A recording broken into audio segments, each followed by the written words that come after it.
Tak je to tu, deň D. Ráno sa nám stávalo ťažko, lebo sme stávali ešte za tmy. Ale krásny východ slnka nás teda podporil, že dnes to dáme. Vôbec sme nevedeli, koľko príde ľudí. No a nakoniec nás nenechali v štychu ani ľudia z obce, ani kamoši. A teda všetci tu došli, dokonca z hokejového klubu. Takže veľmi dobrá partia ľudí sa tu stretla. Slnko sme mali objednané, prosím pekne, včera strašný deň, bláta tu máme ešte teraz, ale zvládlo sa to, všetky stromy sú posadené, ľudia sa naučili, na úvod bola perfektná prednáška od Robka. Ja som veľmi rada, že došlo toľko úžasných ľudí a čo ma prekvapilo, došlo mimoriadne veľa detí. Našim cieľom vlastne je to, že chodíme dennodenne okolo. Či už do roboty, do škôlky, so synom. A každý deň sme si hovorili, že proste tie stromy tu nie sú obstarané. Takže minulý rok sme sadili 65 stromčekov. V zásade môžem povedať, že asi 80% ľudí, čo tu je dneska, tu bolo aj minulý rok. A z tých stromov sa ujali skoro všetky. Ujali sa všetky, nie skoro, ale ujali sa všetky. A tento rok dosádzame vlastne vysokokmenné stromy s väčšími korunami.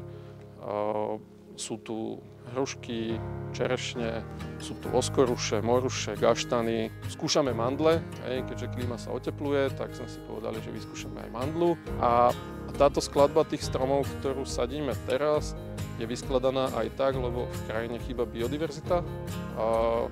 Ubúda hmyz, proste to sú fakty, že sú to lokálne stromčeky, aj z lokálnych podmienok.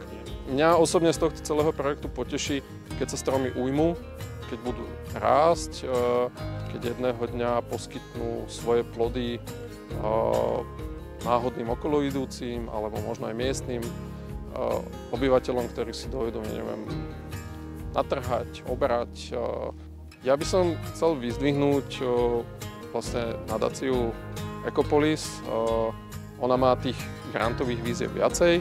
My sme zapojení v grantovej výzve Sadíme budúcnosť.